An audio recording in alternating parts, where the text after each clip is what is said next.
अपना वस्तुओं को डंपिंग को रोकने का।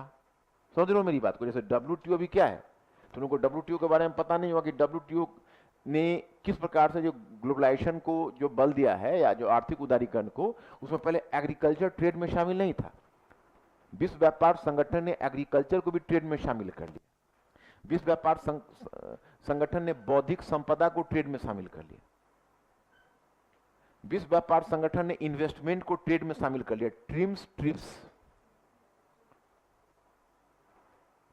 Trips and agriculture. बौद्धिक संपदा कानून जो आ गया, पहले इंडिया नहीं मानता था इसको। और बौद्धिक संपदा का मतलब है कि हम जितना भी चीज आप प्रोडक्ट का प्रोडक्शन करेंगे नई तकनीकी के आधार पर, और अगर हमने रजिस्टर्ड करवा लिया है उसको, उस तकनीकी को, तो आपको हमको कमीशन देना पड़ेगा उस पर। तो इंडिया का कहना था कि भाई आप एक बार में जो कमीशन लेना है वो लीजिए, मैंने हम आपको प्रोसेस पेटेंट दे सकते हैं परंतु प्रोडक्ट पेटेंट नहीं देंगे। आप जितना ट्रैक्टर का हम प्रोडक्शन करेंगे सब ट्रैक्टर पर आपको हम नहीं देंगे कमीशन। बहुत समय तक इंडिया लड़ा अकेले, लेकिन नहीं सक्षम हो पाया। अंत में इसको भी कुल मिला के घुटने टेक नहीं पड़े, लेकिन फिर भी कैंसर वाले जो दवा है उस पर तो इंडिया ने अपना एक नया आदेश जारी करके कैंसर जैसे दवा को तो सुरक्षित कर लिया है कि भाई हम उसका प्रोडक्शन खुद करेंगे। तो कह रहे हम आपको, जैसे आप लोग डब्ल्यूटीओ पढ़े होते हैं ना, तो आप लोग को वहां नहीं इसलिए समझ में आता है कि यहां से आप नहीं समझे होते हैं। तो बच्चों ऐसा करो कि गेट क्या है? गेट लिमिटेड ग्लोबलाइजेशन को जन्म दे रहा है, एक तरफ अंतर्राष्ट्रीय व्यापार को खोल भी रहा है, लेकिन दूसरी तरफ तुम लोग समझ रहे हो मेरी बात को कि नहीं समझ रहे हो? क्योंकि फिर जीएस पढ़ने के बाद तुम लोगों ने कहीं ना कहीं इकोनॉमी जरूर किया होगा, कहीं ना कहीं पॉलिटी जरूर करते हो। जब बात करते हैं तो हाथ डालते हैं तो अंदर होता नहीं है, तो इसका मतलब तुम लोग ठीक से नहीं पढ़ते। फिर जाके एक बार ठीक से पढ़ो, जो नोट्स वोट्स जो बनाए होगे उसको फिर एक बार रिवाइज करो बढ़िया से। रिवाइज नहीं करते इसलिए रह जाता है। और जहां तुम किसी दूसरे क्लास में वर्ल्ड हिस्ट्री के बाद में चुप रहे तो तुम समझ लो तुम्हारा खैर नहीं है। तुमको जवाब देना है, वर्ल्ड हिस्ट्री में कोई भी मामला आएगा तो जवाब देना है तुम्हें। जैसे अमेरिकन कॉन्स्टिट्यूशन भी तुम पढ़ोगे तो वहां पर तुमको न्यू डील पॉलिसी जानना चाहिए। न्यू डील पॉलिसी का कॉन्स्टिट्यूशन पर क्या इंपैक्ट पड़ा, कौन कौन बताएगा? क्या? अरे समाजवाद पूंजीवाद कॉन्स्टिट्यूशन से क्या मतलब है यार?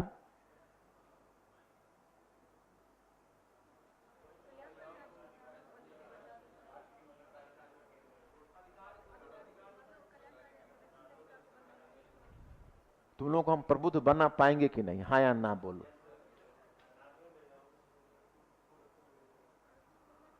तुमको तो हम नहीं बना पाएंगे, तुम्हारे सामने हमने पहले ही घुटने टेक दिए, बन गए हैं। हाँ, तो पहले हम तुमको देंगे सर्टिफिकेट तब न, पहले तुम क्लास में बीच में गायब हो जाते हो।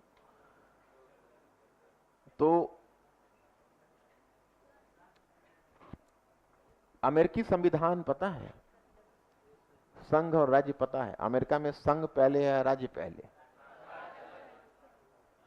अमेरिकी जो गृहयुद्ध हुआ था, वो गृहयुद्ध संविधान के पॉइंट ऑफ व्यू से उसमें उसने क्या एक महत्वपूर्ण बात स्थापित की थी?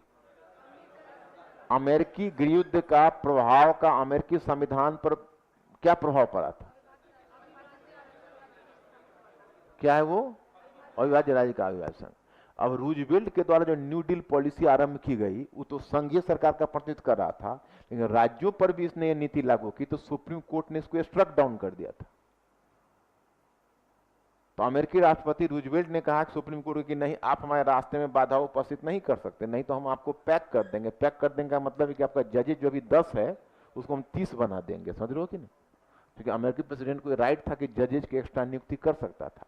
तो सुप्रीम कोर्ट पीछे हट गया और उसने न्यू डील पॉलिसी चलाई। तो न्यू डील पॉलिसी ने संघ की शक्ति को बढ़ा दिया, राज्य पर संघ का प्रभाव। जैसे बराक ओबामा ने एक ओबामा केयर लागू किया था ना, तो बराक ओबामा का जो ओबामा केयर था वो राज्यों के लिए भी लागू हुआ था। तुम लोग क्यों नहीं ध्यान देते हो इन पहलुओं पर? इसको हमने बताया था पहले कि नहीं बताया था? बताया था?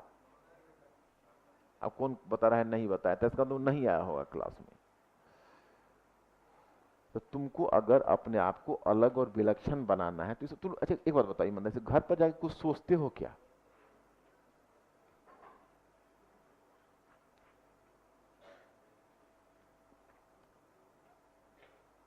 तुमको देखो पढ़ने के क्रम में हमेशा ओरिजेंटली की तरफ, वर्टिकल पढ़ने के बाद ओरिजेंटली की तरफ हमेशा सोचना पड़ेगा। उसके बाद तो तुम जीएस वगैरह में इतना स्मार्ट बन जाओगे कि बच्चे क्या टीचर भी तुमसे भागने लगेंगे। क्योंकि सब तो ट्रेडिशनल पढ़ाई हर जगह चलते हैं, डोंट टेक इट अदरवाइज, मैं इसको गलत इसमें नहीं लेना चाहता। पढ़ाई तो ट्रेडिशनल टॉपिक टू टॉपिक पढ़ते हैं, तो बच्चों को तो अंडरस्टैंडिंग डेवलप हो ही नहीं पाती है। तुम जीएस के क्लास में तुम बोलोगे और जब कोई पूछेगा कहोगे मैंने हिस्ट्री से सीखा है, तो बच्चे चकित रह जाए, क्योंकि हिस्ट्री से ही बेसिक अंडरस्टैंडिंग तुम्हारी जीएस की आएगी ना। और तुम लोग हमारा साथ ही नहीं दे रहे हो, तब क्या? तो फिर तो सोचा करें, जब मैंने रूजवेल्ट का बताया था, तुमने हमको कहां दिमाग में लगाया ये चीज? रूजवेल्ट का जो न्यू डील है, संविधान के पॉइंट ऑफ व्यू से क्या इंपॉर्टेंट होगा? अब एक बात बताओ, क्या यूरोप में प्रजातंत्र अचानक आ गया था?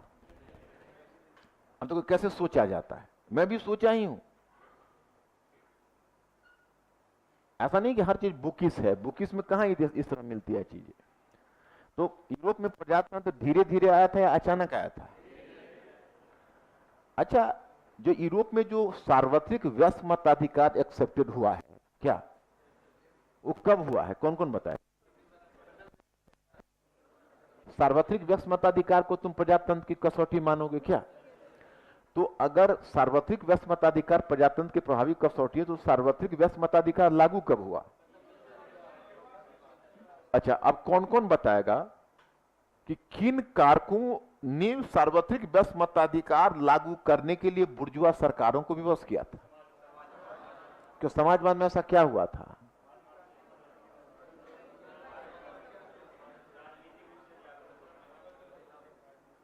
नहीं, सोवियत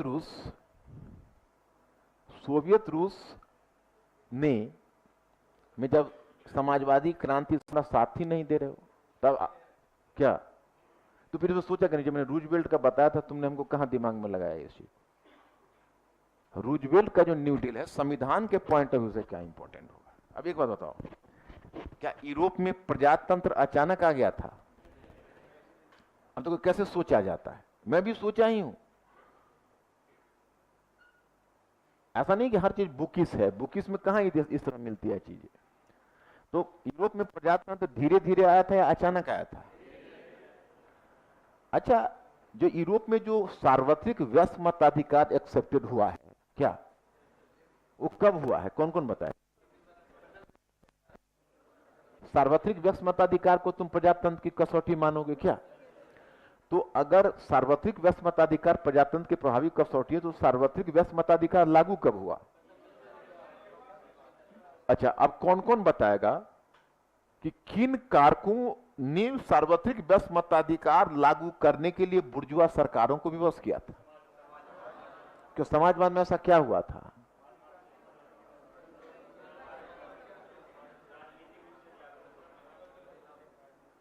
नहीं, सोवियत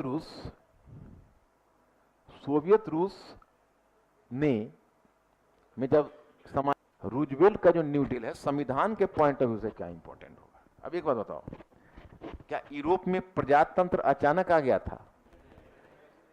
हम तो कैसे सोचा जाता है, मैं भी सोचा ही हूं। ऐसा नहीं कि हर चीज बुकिस है, बुकिस में कहां इस तरह मिलती है चीजें। तो यूरोप में प्रजातंत्र धीरे धीरे आया था या अचानक आया था? अच्छा, जो यूरोप में जो सार्वत्रिक व्यस्त मताधिकार एक्सेप्टेड हुआ है, क्या वो कब हुआ है? कौन कौन बताए? सार्वत्रिक व्यस्त मताधिकार को तुम प्रजातंत्र की कसौटी मानोगे क्या? तो अगर सार्वत्रिक व्यस्त मताधिकार प्रजातंत्र की प्रभावी कसौटी है, तो सार्वत्रिक व्यस्त मताधिकार लागू कब हुआ? अच्छा, अब कौन कौन बताएगा कि किन कारकों ने सार्वत्रिक व्यस्त मताधिकार लागू करने के लिए बुर्जुआ सरकारों को विवश किया था? क्यों समाजवाद में ऐसा क्या हुआ था?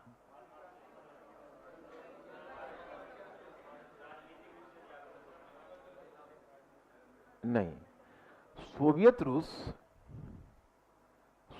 रूस ने में जब समाजवादी क्रांति सफल हुई और एक समाजवादी सरकार गठित हुई, तो उसने विश्व क्रांति का लक्ष्य दिया, कहा दुनिया के मजदूरों एक हो।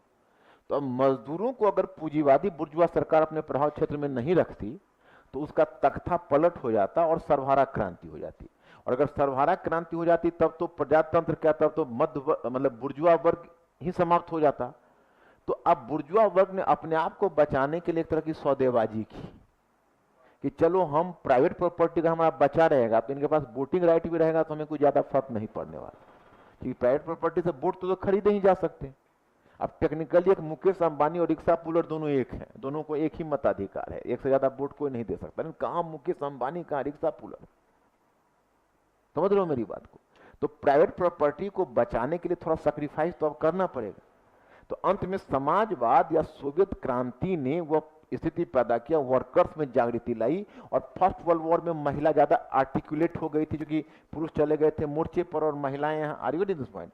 इसलिए क्या हुआ कि फर्स्ट वर्ल्ड वॉर के बाद वह माहौल कायम हुआ जिस कारण से सार्वत्रिक व्यस्त मताधिकार को स्वीकार किया गया। तो आपने एक बात बताओ कि क्या दुनिया में ये जो पश्चिमी विश्व में प्रजातंत्र अचानक से आया? जैसे आप कहोगे कि फ्रांस की क्रांति एक प्रजातांत्रिक सरकार का संस्थापक था, इस कथन का समालोचनात्मक परीक्षण कीजिए तो तुम्हारा स्टैंड क्या होगा? हाँ, फ्रांस की क्रांति ने बहुत सारे परिवर्तन लाए, फ्रांस की क्रांति के साथ मध्य युग का एक तरह से अंत हो गया, और फ्रांस की क्रांति ने प्रतिनिधात्मक सरकार के दिशा में अमुक अमुक प्रयत्न किया। परंतु ऐसा कहना कि इसने प्रजातांत्रिक सरकार लाई, इसके प्रभाव को अधिक करके आंकना होगा, क्योंकि प्रजातंत्र के स्तर तक पहुंचने के लिए अभी बहुत संघर्ष करने की जरूरत पड़ी, या उसके 150 वर्ष के बाद ही प्रजातंत्र लागू हो सका ना। अब एक बात बताओ, भारत में जो प्रजातांत्रिक सरकार आई वो अचानक से आई